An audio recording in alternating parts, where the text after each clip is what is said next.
à prendre la clé des champs. Vous avez vu la réaction de l'Égypte. Il en a de même pas un peu partout. La Jordanie, partout.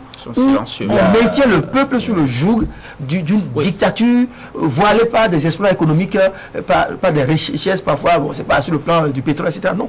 Le peuple a besoin de la paix, de la liberté. Vous avez vu quelle a été la réaction quel incident a conduit à cette situation?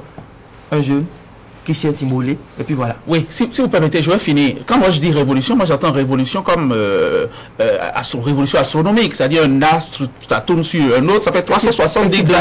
On n'y est pas. On n'y est pas, effectivement. Et François, je pense qu'il n'y a pas autre thème que révolution. Parce que c'est un mouvement populaire qui a fait fuir le président. Fuir, le président est parti. Leila est parti. C'est une révolution et les autres. Et Ribé a trouvé juste le mot, à mon avis. C'est une révolution populaire, utilisée d'ailleurs par beaucoup de chaînes de télévision, en titre même, dans les éditions. C'est une révolution populaire qui a fait fuir le président. Et on attend de voir ce qui va se passer. Maintenant, pour en revenir à ce qui s'est passé, moi je dis déjà, il y a déjà une petite lueur de démocratie qui a commencé après le départ de Ben Ali. Parce que la constitution tunisienne dit expressément que en cas d'empêchement définitif du président, c'est-à-dire en cas de vacance du pouvoir, c'est le président de la Chambre haute qui prend le pouvoir. Et qu'est-ce qui s'est passé? On a vu quelque chose de très remarquable déjà dans cette nouvelle Tunisie. Lorsque le président a quitté, parce qu'on n'avait pas encore prononcé son empêchement définitif, on a donné au Premier ministre qui est président en cas d'empêchement provisoire. Et les Tunisiens ont bien respecté ça, c'est-à-dire un bon début. Et quand on a prononcé maintenant la vacance du pouvoir, on a remis le pouvoir donc au président de la Haute Chambre. Je dis, c'est une nouvelle Tunisie qui a commencé. Ribé s'est interrogé dans sa chronique. Il s'est posé une question. Comment près de 90%, il y a peu, et le président est si impopulaire? Simplement parce qu'il y avait eu un temps d'étonnement de la volonté du peuple. Oui. Et c'est justement pour ça qu'on en est arrivé là. C'est un épiphénomène qui a fait partie du président. Et j'ai beaucoup apprécié d'ailleurs cette phrase du journal algérien El Watan, qui a dit que la révolte populaire des Tunisiens est à présent le nouveau phare du monde arabe. Je pense que, comme l'a dit, c'est tout a été dit par El Watan. Oui, je pense que Sulpice a essayé de rétablir l'expression que j'ai utilisée dans son sens, encore que je veux préciser, il s'agit d'une révolution de velours. L'expression velours n'est pas mise par hasard. Je crois bien qu'il y a beaucoup de choses que les Tunisiens reprochaient au président Ben Ali, que ce soit en matière de privation de liberté, d'emprisonnement des opposants, difficulté de travailler, et tout ça. Bon, maintenant, qu'est-ce qui s'est réellement passé pour qu'en moins de 30 jours, Ben Ali parte de cette manière? C'est là où on pourrait bien y voir bien des choses. Mais ça répond à la nouvelle logique, je crois bien, parce que lorsque le président Obama était au Caire, il a dit quelque chose.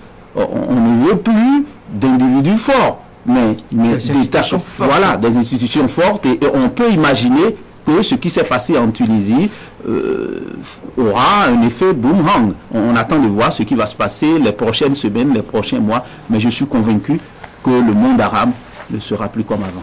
Le monde arabe risque de ne plus être comme avant, mais pour le moment, Kadhafi est toujours là, Hosni Moubarak aussi est toujours là, Abdallah est toujours là, mais en tout cas c'est déjà un signal fort, c'est un message que les Tunisiens ont lancé à toute l'Afrique.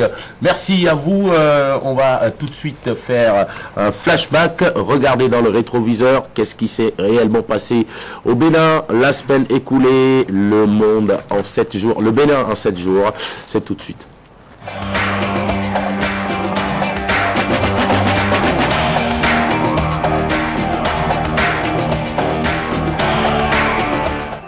Bonjour et bienvenue au condensé de l'actualité de la semaine écoulée. Le lundi 10 janvier, on a célébré au Bénin l'édition 2011 de la fête des religions endogènes. Dans toutes les régions du pays, l'événement placé sous le signe de la paix a été commémoré avec toute la ferveur populaire. Les manifestations officielles pour cette année se sont tenues à Cotonou, au stade de l'amitié de Kourounou. Une forte délégation gouvernementale conduite par le ministre d'État chargé de la défense nationale Isifouko Guinduro était à cette fête nationale. Une épidémie de méningite déclarée depuis le 29 décembre dans le village de Dakwararou, dans le 3e arrondissement de la ville de Parakou, a causé la mort de plusieurs habitants du village. Dans la semaine du 10 janvier, des dizaines de souffrants ont été transportés d'urgence dans les formations sanitaires de la ville pour des soins. Ils présentaient tous les mêmes symptômes de la méningite. Le débrayage se poursuit dans le secteur de la santé, son service minimum. Les grévistes n'ont pas fait la moindre concession. Le nombre de victimes augmente chaque jour dans les hôpitaux. Et par manque de soins, des nouveau-nés trouvent la mort sous le regard impuissant de leurs géniteurs. C'était le cas la semaine dernière au centre hospitalier départemental de Lemay-Plateau. Les enseignants contractuels locaux de l'enseignement secondaire de la promotion 2007 n'ont toujours pas leurs conditions de travail améliorées. À travers un sit-in, ils ont dénoncé mercredi la lenteur et la négligence dont fait montre les autorités compétentes dans le traitement de leurs dossiers de reversement. Ils sont décidés à obtenir satisfaction et pour cela, ils entendent mettre en marche d'autres moyens de pression.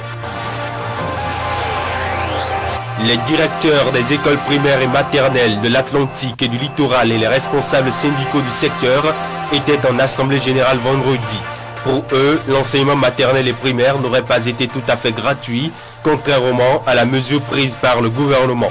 À l'issue de la rencontre, un ultimatum a été donné au gouvernement afin de payer l'entièreté des subventions destinées aux écoles primaires et maternelles.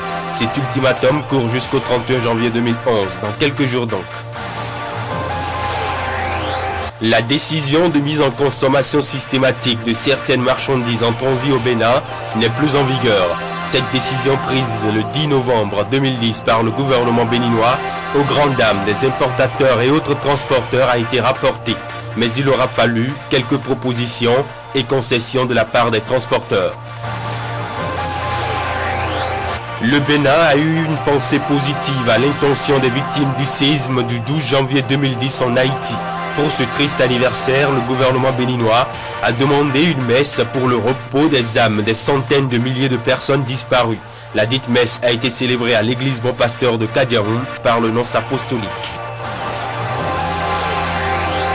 Les malades mentaux du Centre national hospitalier de psychiatrie étaient en fête samedi.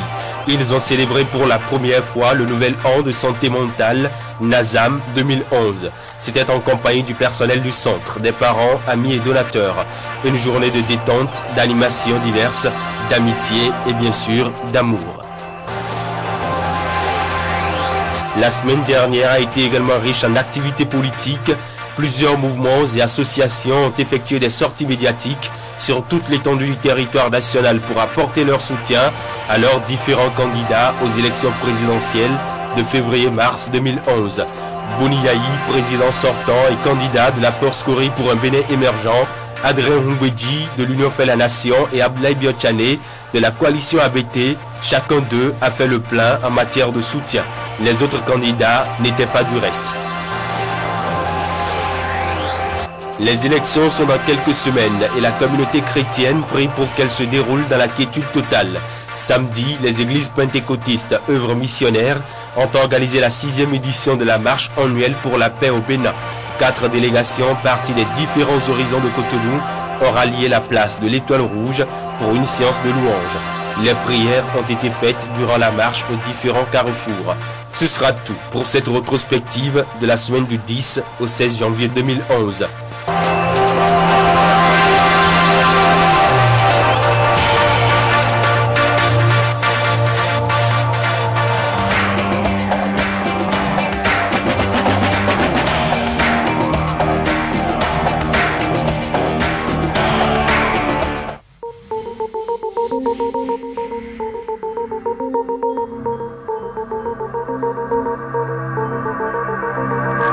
Madame, monsieur, bonjour. Pour cette nouvelle année 2011, je vous souhaite mes vœux de santé et de prospérité. Bienvenue sur l'horoscope.